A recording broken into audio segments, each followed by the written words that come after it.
Bonjour fidèles téléspectateurs, bienvenue à tous dans votre émission thème matinale sur votre rubrique La Chronique. Je suis en compagnie avec Monsieur Cissé, le journaliste de la télévision Tamashek. Bonjour Monsieur Cissé.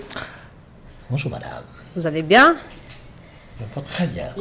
J'espère que vous avez bien mangé aujourd'hui. Oui, très bien. Alors que sauf que par rapport à toi, le moustique ne m'a pas piqué. Je te jure, hier, j'ai pas dormi.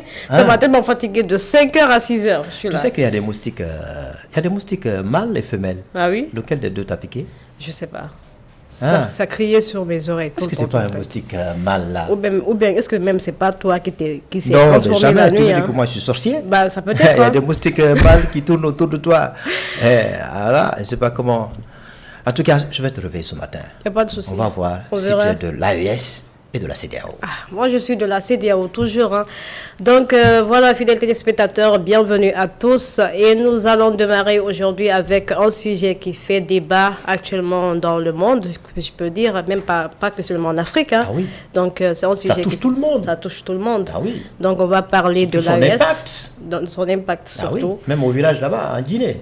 Même au Fouta. On parle pas à Kindia. Ça peut être. À Kidibou. Exactement, à Ziguinchor, oui. Oui, la région de notre Premier ministre, Ousmane Sonko. Et puis j'aime trop parler d'Ousmane Sonko, et c'est bizarre. Je sais pas, est-ce que, tu veux être ami avec lui peut-être? Non, mais attends, il faut que j'arrête là. Ou bien tu veux gratter un peu toi aussi? Moi? Jamais. Parce que peut-être t'es fatigué d'être journaliste, qui sait? Peut-être je souhaiterais être le ministre du général Mamadi Doumbouya très bientôt. Il n'y a pas de souci. Alors, fidèles téléspectateurs, on va commencer, comme je disais tantôt, un sujet qui fait d'actualité actuellement. Donc, on va parler de l'AES. Comme vous le savez, l'AES n'est plus dans la CEDEAO. Donc, monsieur Cissé, on va commencer. Ah, vous êtes prêt? Oui, je suis prêt. Prêt? On va voir comment la CEDEAO a pleuré. Il n'y a pas de souci. Ouais. Donc, voilà, les pays de l'AES ne sont officiellement plus membres de la CEDEAO. C'est désormais officiel. Le Mali, le Niger, le Burkina Faso ne sont plus membres de la CEDEAO. Les 3 pays de l'AES, États du Sahel, avaient annoncé leur retrait depuis le 28 janvier de l'année dernière, c'est-à-dire 2024. Ouais. Donc, avec effet immédiat, les statuts de la CEDEAO prévoyaient un délai d'un an. À compter de ce mercredi, les 2 parties considèrent donc ce départ effectif. Et à partir d'aujourd'hui, comme je disais tantôt, la CEDEAO et les pays de l'AES doivent initier et négocier les formalités de retrait. Selon toi, de quoi s'agit-il? Alors, en effet, le 28 janvier 2024, l'AES, les 3 pays, évidemment, ont décidé. Voilà, je fais n'importe quoi. Vous voyez, il est tellement distrait, notre journaliste, donc, qui fait tomber ses papiers. Les 3 pays ont décidé de sortir conjointement de la CEDEAO, cette organisation sous-régionale. Tout simplement parce que la CEDEAO, cette institution, n'a pas porté assistance logistique militaire à ces pays lorsqu'ils sont en besoin. Parce qu'on sait aujourd'hui, ils sont envahis par les djihadistes, les terroristes qui infestent notamment le Mali, le Niger et le Burkina Faso. Donc il n'y a pas eu une assistance logistique militaire, je le disais tout de suite. Et aussi, ils ont décidé de les confiner socialement, économiquement et financièrement. Et sous la prise des puissances extérieures, notamment la France. Oui. C'est la raison pour laquelle les deux ont décidé de divorcer avec la CEDEAO. CEDEAO, d'accord. Alors, comme je disais tantôt, il y aura une négociation entre la CEDEAO et l'AES. Selon toi, ça va porter quoi, cette négociation? Alors, rapidement, Aminatou, avant de discuter avec toi cette négociation qui va se faire, bien évidemment, on a vu la population de ces 3 pays sortir en liesse, manifester, célébrer l'anniversaire de la sortie de l'AES, de la CEDEAO. De la CEDEAO, exactement. Et qu'est-ce qui a marqué cette journée spéciale? On a vu ces populations, aussi bien au Niger, au Burkina Faso, et au Mali, bien sûr, c'est mon pays, tenir un cercueil. qui symbolise quoi? Qui symbolise la CEDEAO. Ah oui? Oui. J'ai pas vu l'image là. Ah oui, non. qui symbolise la CEDEAO. D'accord. Porté par un cortège funéraire, fictif. Donc c'est écrit CEDEAO sur le, Oui, oui, oui. le cercueil. Oui, c'est le cercueil de la CEDEAO. De la CEDEAO, hein. c'est-à-dire Voilà. ils vont Donc enterrer, le cercueil quoi. qui est là, dedans, qu'est-ce qui est dedans? C'est la CEDEAO. CEDEAO. C'est-à-dire qu'ils vont enterrer CEDEAO. Voilà, on va quoi. enterrer, c'est fini, D'accord. on s'en débarrasse. D'accord. Donc voilà ce moment symbolique qui a marqué vraiment cette journée de liesse. On a vu toutes les populations sortir pour dire que vraiment C'est fini. on va retrouver notre souveraineté, D'accord. on va retrouver notre dignité et notre progrès pour sortir. Alors, dès lors que la sortie de l'AES, de la CEDEAO, a été actée, évidemment, par la CEDEAO, aussitôt, une conférence a été tenue à Abuja, D'accord. au Nigeria, au cours de laquelle on a entendu le président de la commission de cette institution sous-régionale dire que les dispositions qui s'appliquaient dans l'espace de la CEDEAO vont continuer à s'appliquer, D'accord. aussi bien sur les membres de la CEDEAO, mais aussi ceux de L'AES. l'AES. D'accord. Alors, ces dispositions-là, c'est quoi? C'est d'abord les passeports. On l'a vu la dernière fois, on en a parlé. avait parlé, oui. Les passeports dont la circulation est rentrée officiellement Le le 29 29 janvier Oui, exactement. 2025. Donc, la CEDEAO accepte les membres de la CEDEAO qui détiennent ce sésame-là et aussi les membres de l'AES de continuer à jouir, D'accord. à utiliser ce passeport-là dans passeport-là, l'espace de la CEDEAO, D'accord. portant le logo de la CEDEAO, CEDEAO, y d'accord. compris les cartes d'identité, De la CEDEAO. portant aussi, arborant le logo de la CEDEAO. D'accord. Donc les populations là, de l'AES peuvent continuer À à l'utiliser. circuler. À D'accord. l'utiliser. Aussi les membres, la circulation des personnes et des biens aussi sont possibles. D'accord. Ces biens-là seront exemptés de les droits de douane. D'accord. Et aussi les personnes qui résident dans l'espace de la CEDEAO, Ok. on ne va pas leur imposer le visa. Donc, ils peuvent vivre tranquillement. Donc ça, c'est pour le moment ou c'est définitivement? Non, jusqu'à nouvel ordre. D'accord. Voilà. D'accord. Et tu as bien fait de poser cette question. Jusqu'à Nouvel ordre. D'accord. Et aussi, les fonctionnaires de la CEDEAO, originaires de l'AES, ils vont rester à leur poste jusqu'à nouvel Ordre. D'accord. Voilà le communiqué qui a été sorti dès lors que ce divorce a été consommé entre La CEDEAO et la l'AES. CEDEAO et l'AES. D'accord. Alors, j'ai une deuxième question pour vous, Monsieur Cissé. Quel sera l'avenir de la CEDEAO après leur retrait effectif? Alors, rapidement, cet avenir-là, alors, parlez de cet avenir rapidement. Quelles sont les conséquences qui pourraient en résulter de cette sortie définitive de l'AES oui. de la CEDEAO?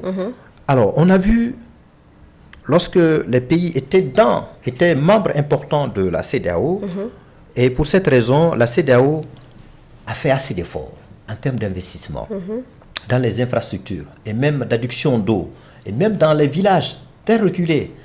Et en termes d'investissement, ça peut estimer à 500 millions de dollars. D'accord.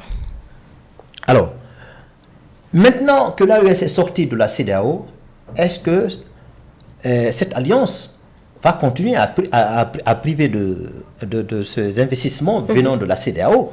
Il y a une question à se poser. Donc, l'alliance pourrait être privée de l'aide venant de cette banque d'investissement et de développement de la CEDEAO. D'accord. Oui, donc la somme dont je viens de te parler tout de suite là, 500 millions de dollars. Donc dans les années à venir, l'Alliance, étant donné qu'elle est sortie définitivement de la CEDEAO, elle ne va pas bénéficier de cette aide de développement et d'investissement. Donc ça, c'est extrêmement important, donc il fallait le souligner. D'accord. Alors maintenant, l'avenir, on a vu dès leur sortie, le 29... C'était le 28. Le 28 janvier 2024. La CEDEAO a acté ses sorties. Il dit maintenant, après un an, on va acter cette sortie-là, on va vous donner la possibilité de sortir complètement. D'accord. Maintenant, bien avant, la date en arrive à son terme, le 29 janvier 2025. La CEDEAO a tenu une rencontre en sommet des chefs de l'État et du gouvernement, au cours duquel ils ont encore proposé un délai de 6 mois. Un délai de 6 mois. Pourquoi? Encore donner la possibilité à l'Alliance de rester. La possibilité de revenir. De revenir à la CEDEAO. Voilà. D'accord. Oui. Mais, puisque l'Alliance, elle est vraiment têtue. Grave têtue. On ne revient pas. C'est droit président là, franchement. C'est une décision irréversible. Ouais. On ne revient pas sur nos décisions. Donc, nous, on va aller direct. On va aller direct. On ne revient pas dans notre famille initiale. Donc, on veut complètement sortir. Donc, on n'a pas besoin de ce délai de 6 mois. Donc, on veut s'en tenir. Le délai initialement qu'on avait fixé. C'est-à-dire les 1 an. Voilà, 1 an. 1 an après, le 1 an s'est écoulé. Donc, nous, on sort complètement. D'accord. Il n'y a aucune discussion. Alors, de toute façon, la CEDEAO reste ouverte. D'accord. Il y a peut-être une possibilité qu'ils reviennent. Voilà, de discuter avec ces 3 présidents. Avec ces trois présidents, oui. Voilà. D'accord. En fait, il y a quelque chose qui me préoccupe. Oui. Je voulais dire. Ces 3 présidents ont décidé de quitter la CEDEAO. Mais est-ce que peut-être un jour, ils vont décider aussi de revenir? Est-ce que la CEDEAO va accepter cela? Ah oui, la CEDEAO, comme je le disais tout de suite, la conférence de presse que la CEDEAO a tenue à Abuja, au Nigeria, la CEDEAO a dit reste ouverte à toute éventuelle négociation avec ces 3 pays. Avec les 3 pays. Donc, si l'un se déciderait de revenir ou bien de négocier pour une éventuelle retour. Pour un éventuel retour, c'est possible. C'est possible. Hein? Alors, il ne faut pas exclure à ça, parce qu'on a vu à un moment donné, l'histoire est têtue. La Mauritanie a décidé de sortir de la CEDEAO. À un certain moment, si je m'abuse, en 2017, elle a encore tenté de revenir. Mais pourquoi ils ne sont pas revenus juste là? Alors, je pense que ça nécessite des négociations et des procédures. Mais depuis 2017, nous sommes en 2025. Normalement, qui s'imposent. Je ne sais pas dans les secrets de Dieu. Il faut savoir pourquoi. Je ne sais pas dans les secrets de Dieu. On sera édifié dans les années à venir. Peut-être que la Mauritanie va revenir. Mais vu la situation aujourd'hui, est-ce que vu le contexte dans lequel se trouve la CEDEAO, vu le statut quo aujourd'hui, est-ce qu'il y a d'autres membres qui vont vouloir revenir dans la CEDEAO? Il y a d'autres qui souhaiteraient sortir, comme le Togo. Ah oui? Oui, le Togo souhaiterait sortir. Pour rejoindre l'AES. Oui, l'AES éventuellement. Il y a même le Ghana qui est en train de tergiverser un peu pour voir est-ce qu'il va se décider dans les mois ou années à venir de rejoindre les membres de l'AES. D'accord. Et pourquoi ces pays-là se disent nous, on veut avoir notre souveraineté, mais ils sont souverains depuis longtemps, je crois, parce qu'il y a d'autres qui ont eu leur indépendance depuis 1960 ou un truc comme ça. Ouais. Pourquoi ils veulent toujours dire que nous, on veut notre souveraineté alors qu'ils sont déjà souverains? Alors, quand on parle de la souveraineté, quand on parle de l'État, il y a 3 éléments constitutifs. Il y a d'abord l'autorité, le pouvoir. Il faut que le pouvoir soit légitime.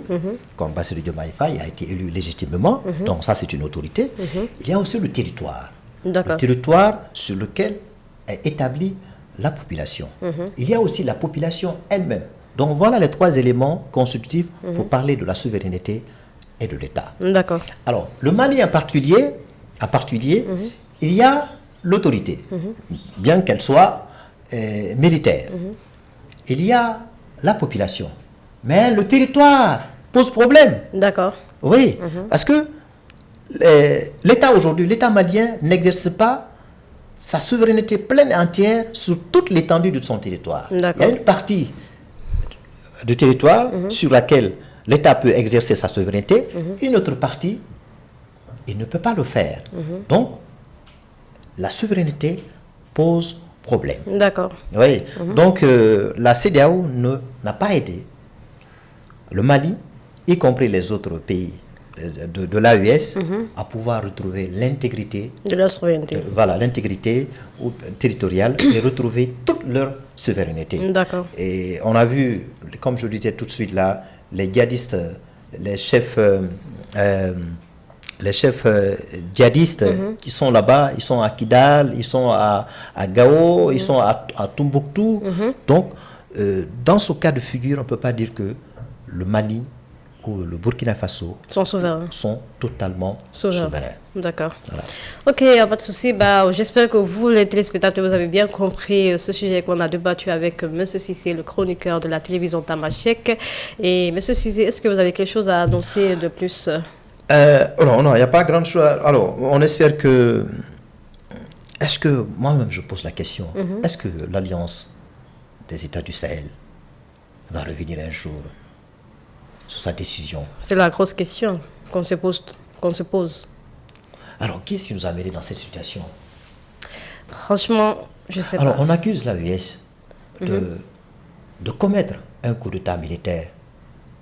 Et où sont nos chefs d'État qui commettent un coup d'État Dans leur propos. constitutionnel qui viole expressément la Constitution pour s'arroger le droit, pour s'arroger le pouvoir, pour rester longtemps au pouvoir. Au pouvoir, oui. Sans Alors, si organiser aujourd'hui les les élections. militaires qui sont au pouvoir, on dit qu'ils ne sont pas légitimes, leur pouvoir n'est pas légitime, quels sont ceux qui sont responsables? C'est eux, je pense. Quels sont ceux qui sont... dirigent. Voilà, les dirigeants qui sont aujourd'hui, les dirigeants civils qui ne veulent pas quitter au pouvoir. Pas civils seulement, mais Et militaires. ton grand-père qui est au Cameroun. Mon papa, lui... Non, ils t'ont arrière, grand-père. Ça, c'est, je sais même pas, Paul Biya, non? Paul Biya. Ah non. Ah oui, ça fait combien de temps T'avais il est vu là? le jour, comme on dit, quand il faisait son adresse à la nation, Oui, t'as oui. vu comment il parlait? Mais il est fatigué. Il est totalement fatigué. Fatigué, mais ils veulent pas quitter le Ah pouvoir. oui. Parce que peut-être il gagne gain de cause, hein, c'est ça? Peuple camerounais. Vous voyez, cette fois-ci, je prends l'engagement de vous sortir de cette situation un peu compliquée. Vous voyez, la voie est La voie, elle est déjà finie. elle est finie. C'est fini. Oui. Et même Congo, Brazzaville, Ah, on n'en parle Sassou Nguesso. On n'en parle pas. Oui, on voit en Côte d'Ivoire, il y a Alassane Ouattara qui tente un 4e mandat. Mais je pense qu'il avait dit qu'il ne va pas se présenter encore comme il avait fait l'autre fois. Parce Non, que- il va consulter son parti. Ah ouais, d'accord. Ah oui. Est-ce que c'est démocratique? C'est pas démocratique. Ah oui. La Constitution permet de briguer 2 mandats consécutifs. Nul n'a le droit de briguer plus de 2 mandats consécutifs. Exactement. C'est ce que toutes les constitutions disent. Alors aujourd'hui, si les militaires prennent le pouvoir, en partie, les chefs d'État civils sont responsables. C'est vrai. Donc voilà, fidèles téléspectateurs, je pense que vous avez bien compris le sujet qu'on a débattu aujourd'hui par rapport à l'AES qui quitte officiellement la CEDEAO. Donc, Monsieur Cissé, je crois qu'on va se dire au revoir. Moi aussi, bientôt je vais quitter officiellement la CEDEAO. Mais donc, peut-être toi, tu vas quitter ici pour aller, je sais pas où, parce que tu parles tout le temps d'Ousmane Sonko, peut-être tu vas aller Non, mais là-bas. attends, je vais sortir. Mais je suis libre, non?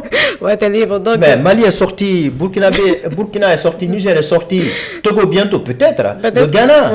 Mais moi, je pense que la Guinée ne va pas mais moi, sortir. je pense que- Est-ce qu'elle va pas non, la sortir? Guinée, je pense pas. Moi, je pense que les deux pays-là, ils sont juste en train de bluffer. Ils vont pas quitter la CEDEAO, je crois pas. Ah. Le Togo et le Ghana, je pense pas. En tout cas, en ce moment, la CEDEAO, elle est mourante. J'espère qu'elle ne va pas mourir. Elle va pas mourir. Elle va résister. Elle va Elle est résister. forte. Très forte. Ok. Donc, un mot de la fin, Monsieur Cissé. Oui, en tout cas, c'est dommage de voir 72 millions d'habitants sortir comme ça de la CEDEAO, notre famille, dont l'objectif, c'était vraiment l'intégration sociale, l'intégration identitaire, l'intégration économique. Économique. En tout cas, c'est dommage. D'accord. C'est dommage. C'est dommage. Donc, c'est avec ces mots de Monsieur Cissé qu'on Ouais. va fermer. Parce qu'on partage tout, l'histoire, L'histoire. la géographie.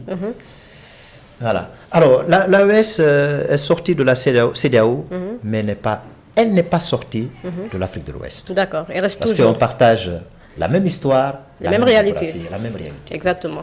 Donc, merci à tous de nous avoir suivis sur votre émission thème matinale. On se retrouve demain, Inch'Allah. Portez-vous bien. Au revoir. Je salue le moustique.